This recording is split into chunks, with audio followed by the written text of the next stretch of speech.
अस्सलाम वालेकुम दोस्तों, मेरा नाम है अली उमर अभिषेक नाम दाऊद और आप देख रहे हैं जिस वक्त क्रिकेट लवर अली शो को कैसे देखना है दोस्तों। आप लोग से बात करने जा रहे हैं, बात करेंगे आज आपके साथ पाकिस्तान और आयरलैंड के दरमियान सीरीज का जो है वो आगाज होने जा रहा है।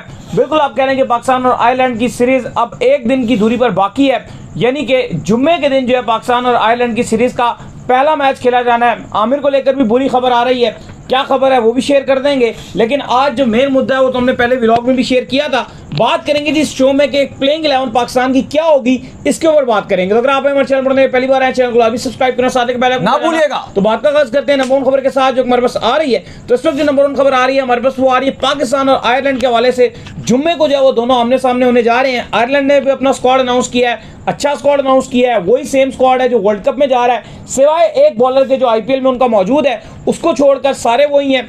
आपके पाकिस्तान की बात करें, लगभग पाकिस्तान का भी सेम स्क्वाड वर्ल्ड कप में जाएगा। कुछ तब्दीलियां जो है वो 1 2 या 3 नाम हो जाएगी, बाकी सेम स्क्वाड तकरीबन जाएगा। और प्लेइंग 11 भी बाबर आजम ने ये बोला था कि हम जब आयरलैंड जाएंगे और इंग्लैंड जाएंगे तो तकरीबन आप हमें देखेंगे कि हम उस शेप के अंदर आ जाएंगे जिस शेप में हम वर्ल्ड कप के अंदर जो है मौजूद होंगे 11 की शक्ल में। तो भाईजान क्या होने जा रही है पाकिस्तान की प्लेइंग 11?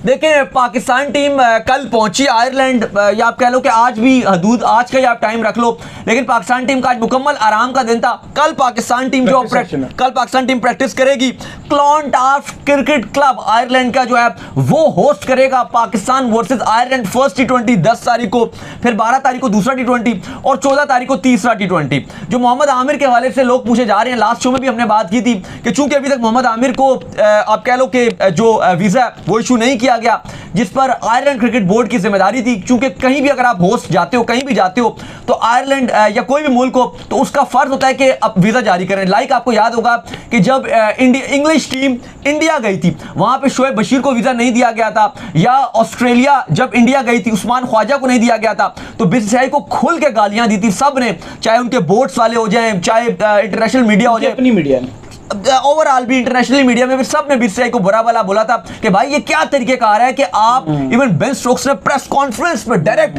आड़े हाथों लिया था इंडियन एम्बेसी को। इवन जब वो दुबई से निकल रहे थे उन्होंने कहा कि मुझे ये लगता था कि जब तक बैच को वीजा ना मिले हमें जाना ही नहीं चाहिए, किसी को भी नहीं आना चाहिए। इवन यहां तक इंडिया में बैठ के बेन स्टोक्स ने बोला था। तो ये यूके के अगर लोग ये बयान दे रहे हैं ऐसे, और उसके बाद अगर आप आयरलैंड क्रिकेट को उठाते हो या पाकिस्तान क्रिकेट को उठाते हो, दोनों की अगर आप बात करते हो तो आयरलैंड आपको कहीं नजर भी नहीं आती। बहुत रेपुटेशन में फर्क है, पाकिस्तान क्रिकेट कहां पर खड़ी है और आयरलैंड क्रिकेट बोर्ड कहां पे खड़ा है।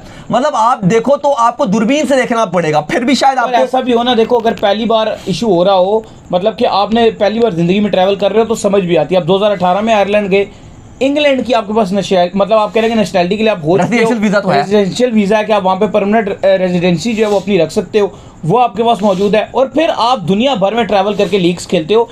आम बंदा भी नहीं है ना, आम बंदा हो तो बात है, खिलाड़ी है, उसके बावजूद इस तरह की क्रिकेट आयरलैंड की तरफ से, क्रिकेट बोर्ड की तरफ से इस तरह की हरकतें करना इंतहाई बेशर्म एक्ट है। क्योंकि पाकिस्तान का इतना प्रीमियम खिलाड़ी है, वर्ल्ड कप के लिए उसने जाना है, उसने प्रिपरेशन करनी है वर्ल्ड कप के लिए। 3 मैच ये हैं, 4 वो हैं, 7 मैचेस हैं, ना वीजे की वजह से शामिल ना हो पाना आयरलैंड के लिए शर्मिंदगी का मुकाम नहीं। आयरलैंड के लिए शर्मिंदगी का मुकाम है। और आयरलैंड क्रिकेट बोर्ड से भी अगर आप पूछो तो वो कहते हैं जी कि हमारे बस की बात नहीं है, हमने अपनी एम्बेसी को बोला हुआ है, ये चीजें प्रोसेस में है। तो पीसीबी तो खैर अपनी कोशिशों में लगा हुआ है। ये प्रोसेस बड़े खतरनाक होते हैं, हाँ, ये बड़ी चीज खराब होती है, लेकिन बहरहाल पीसीबी प्रोसेस में लगा, पीसीबी लेकिन जो है अपनी तरफ से पूरी कोशिशों में लगा हुआ है, क्योंकि जाहिर है पीसीबी तो कुछ कर भी नहीं सकता, क्योंकि ये होम बोर्ड की जिम्मेदारी होती है। अगर न्यूजीलैंड ने पाकिस्तान आना होता तो डायरेक्ट आप पीसीबी से सवाल करते कि भाई वो खिलाड़ी आपकी जिम्मेदारी है कि आप पाकिस्तान एम्बेसी में जाओ और उसका वीजा क्लियर कराओ।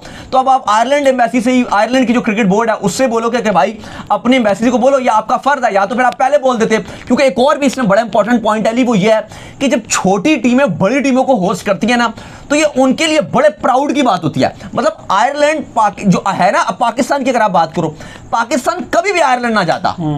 पाकिस्तान क्यों आयरलैंड गया इस बार? सिर्फ और सिर्फ इंग्लैंड की वजह से। बिल्कुल ऐसे ही, क्योंकि 4 T20 इंग्लैंड ने होस्ट करने थे, तो पाकिस्तान क्रिकेट बोर्ड एक हफ्ता पहले जाकर आयरलैंड से खेल रहा है। पाकिस्तान कभी भी आयरलैंड के साथ क्रिकेट खेलने के लिए स्पेशल उनके मुल्क नहीं जाएगा, अभी जो अभी आयरलैंड के हालात हैं। तो ये उनके लिए बड़े प्राउड और ऑनर की बात है। और ये आयरलैंड क्रिकेट बोर्ड ने माना भी था जब सीरीज का ऐलान हुआ था कि हमारे लिए बड़े प्राउड की बात है। तो अगर इतना आप कह लो कि उनके लिए इंपॉर्टेंट सीरीज थी, एक बड़ी टीम, पाकिस्तान की बड़ी टीम एक आयरलैंड का दौरा करिए और उसके बाद आमिर को वीजा ना देना यकीनन तौर पर एक शर्म का मुकाम है आयरलैंड और आयरलैंड की जो भी इस पे आप कह लो कि उनके ऑफिशियल्स हैं कि अभी तक वो इस पर फेल रहे हैं। खैर अली साहब, अगर आप 11 की बात करें तो चूंकि अब मोहम्मद आमिर बाहर हो गया पहले T20 से, इवन ये भी ख्याल रखा जाता है कि अगर मोहम्मद आमिर पहला T20 मिस कर जाते हैं और उसके बाद वीजा लगता है तो फिर वो खास फायदा होगा नहीं, क्योंकि ऑलरेडी टाइम गुजर चुका होगा।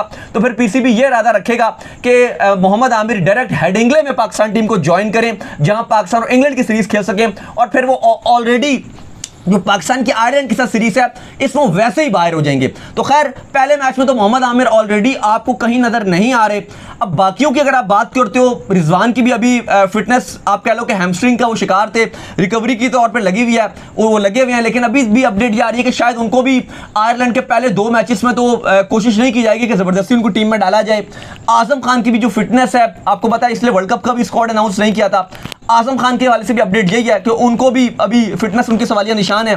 हारिस रऊफ काफी अपना रिहैब कर रहे हैं, अपनी फिटनेस गेन भी कर रहे हैं, लेकिन शाहीन का भी रिसेंटली आपने सुना होगा बयान भी उनका आया था कि मेरे बस में हो तो मैं तो शाहीन को आयरलैंड वाली सीरीज में किसी तौर पे ना खिलाऊं, ये ज्यादती होगी उसके साथ, इंग्लैंड सीरीज के साथ उसका रिहैब शुरू होना चाहिए। तो उस लिहाज से जाहिर है शाहीन भी सीनियर खिलाड़ी हैं, उन्होंने ऑलरेडी बात भी की होगी बाबर से, या आपके जो हेड कोच होंगे इस सीरीज में अजहर महमूद या गैरी क्रिश्चियन जो ऑनलाइन भी मौजूद होंगे, मुझे लगता है कि वो भी कोई इस हवाले से कोई रिस्क लेना चाहेंगे।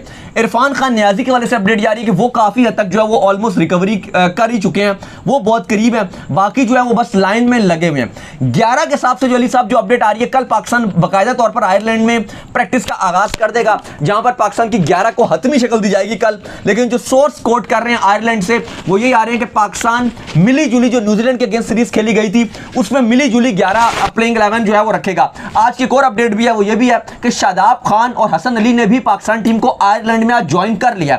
ये दोनों इंग्लैंड में मौजूद थे, काउंटी खेल रहे थे, तो ये दोनों भी 11 में मुंतखब होने के लिए पाकिस्तान टीम के साथ ही होटल में है।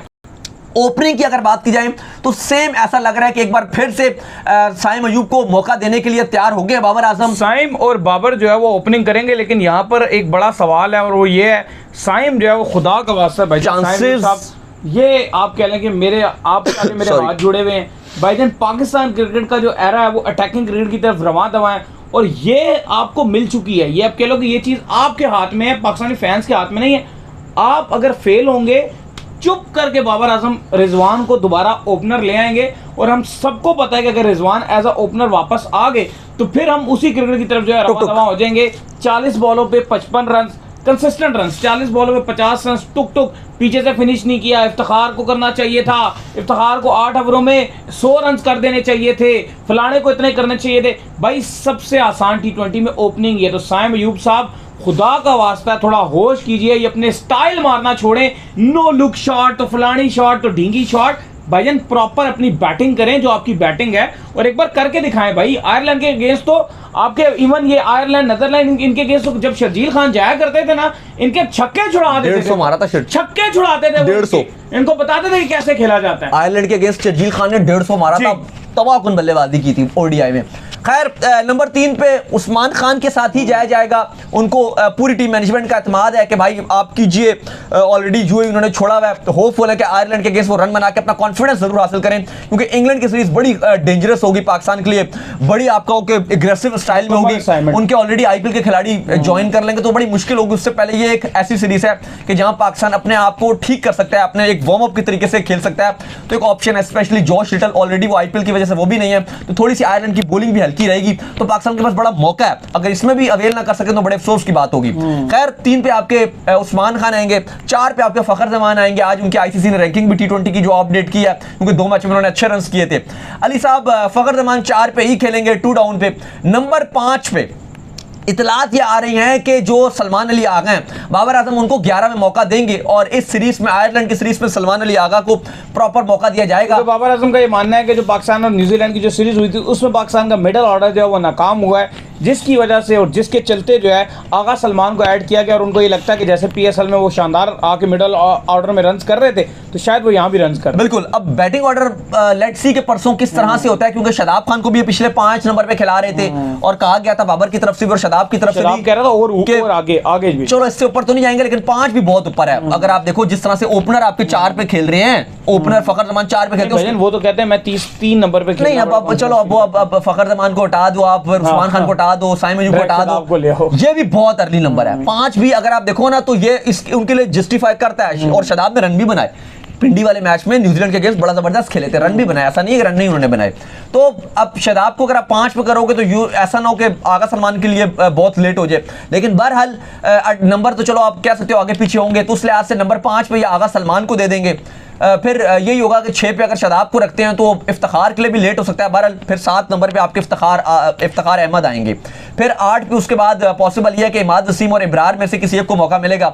शायद से लग रहा है कि जो इमाद वसीम है, चूंकि आयरलैंड की जो कंडीशंस हैं स्पिनर के लिए कोई इतना कुछ होता नहीं है, टू बी वेरी ऑनेस्ट, जो स्पेशली आयरलैंड की कंडीशन है बिल्कुल ही माइनर सा रहता है, ज़्यादातर वो तेज़ गेंदबाजों के लिए रहता है। तो इनके पास भी ये होगा जी कि चलो इमाद है वो बैटिंग में भी आपको एक एज दे देते हैं, तो शायद से इमाद वसीम को प्रायोरिटी मिले, तो इमाद वसीम आ जाएंगे। और फिर उसके बाद 9, 10, 11 जो 3 आपके स्लॉट्स हैं वो फास्ट बॉलर्स की होंगी, और उनमें 2 तो कंफर्म्ड हैं, एक शाहीन शाह अफरीदी और दूसरे नसीम शाह, और तीसरे प्रोबेबली हसन अली को मौका मिलेगा और हसन अली होंगे, क्योंकि एक ऑप्शन अब्बास आफरीदी हैं। मुझे लग रहा है कि ये हसन अली के साथ जाएंगे, जो इनकी सोच भी नज़र आ रही है। उनको डायरेक्ट ये कहा जाएगा कि जी वो इंग्लैंड में मौजूद थे, काउंटी भी खेल रहे हैं, एक्सपीरियंस भी है, मोहम्मद आमिर नहीं थे तो उनकी डायरेक्ट रिप्लेसमेंट वही बनेंगे। हारिस रऊफ भी उस लिहाज से मुझे लग रहा है कि अभी वो फिटनेस रीगेन कर रहे हैं, तो हसन अली मुझे लग रहा है कि 11वें हो सकते हैं। तो खैर जो 11 आपको दोबारा से बता देते हैं, ओपनिंग बाबर और साइम अयूब करेंगे, 3 पे उस्मान खान, 4 पे फ़खर जमान, 5 पे पॉसिबल है कि आगा सलमान, 6 पे आपके शादाब खान, फिर 7 पे आपके इफ्तिखार, हो सकता है कि आपके शादाब 5 पे खेल लें, फिर 6 पे आपके आगा सलमान आ जाएंगे, 7 पे इफ्तिखार आ जाएंगे। ऑलरेडी इनको कन्वे किया गया, इफ्तिखार ने भी ये बात की थी कि जो टीम मैनेजमेंट ने बताया वो यही बताया कि जो आपके नंबर हैं 5, 6, 7, वो कह रहे हैं जी किसी के कंफर्म नहीं है, इसमें हमारा जो दिल करेगा वो हम हर मैच टू मैच नंबर इधर से उधर करते रहेंगे। ये इफ्तिखार ने ऑन रिकॉर्ड मीडिया में आके बात की थी, तो उन्होंने कहा था कि ऑलरेडी टीम मैनेजमेंट का यही प्लान है कि किसी को भी भेजा जा सकता है, ऊपर शादाब को भी भेजा जा सकता है, इमाद को भी भेजा जा सकता है, मुझे भी भेजा जा सकता है, अगर आजम खान हुआ तो उसको भी भेजा जा सकता है, जो भी होगा। तो इनके नंबर किसी के भी किसी मैच में फिक्स नहीं है, सिचुएशन के हिसाब से वो वेरी करता है। तो खैर 7 पे आपके इफ्तिखार आ गए, फिर 8 पे आपके पॉसिबल लग रहा है कि शायद इमाद वसीम के साथ ये जाएंगे, और फिर 9, 10, 11 जो आपके 3 फास्ट बॉलर हैं, एक उनमें शाहीन शाह अफरीदी, एक उसमें आपके नसीम शाह, और तीसरे जो आपके हसन अली या फिर आपके अब्बास आफरीदी। ये पाकिस्तान की जो फर्स्ट T20 आयरलैंड के साथ जो आपका डबलिन में मैच खेला जा रहा है उसकी 11 अली साहब। बिल्कुल, तो उम्मीद करते हैं आज का हमारा शौक को आएगा पसंद। आप वीडियो को लाइक कीजिए, हमारे चैनल को सब्सक्राइब कीजिए, साथ ही बेल आइकन को बजाइए और एक और काम कर लीजिए इंस्टाग्राम को, आप जाइए इनको फॉलो, इंस्टाग्राम में मुझे फॉलो कर लीजिए, वहाँ पे मैं मौजूद हूँ दाऊद क्रिकेट के नेम से। अगर आपको कोई सवाल हो तो भेजिएगा और इनको भी फॉलो कीजिए। मैं मौजूद क्रिकेट लवर ऑफिशियल के नाम से, लिंक डिस्क्रिप्शन में मौजूद है, जाइए फॉलो कीजिए और सुनते हैं नेक्स्ट वीडियो। अल्लाह हाफिज़, बाय बाय, ख्याल रखिए।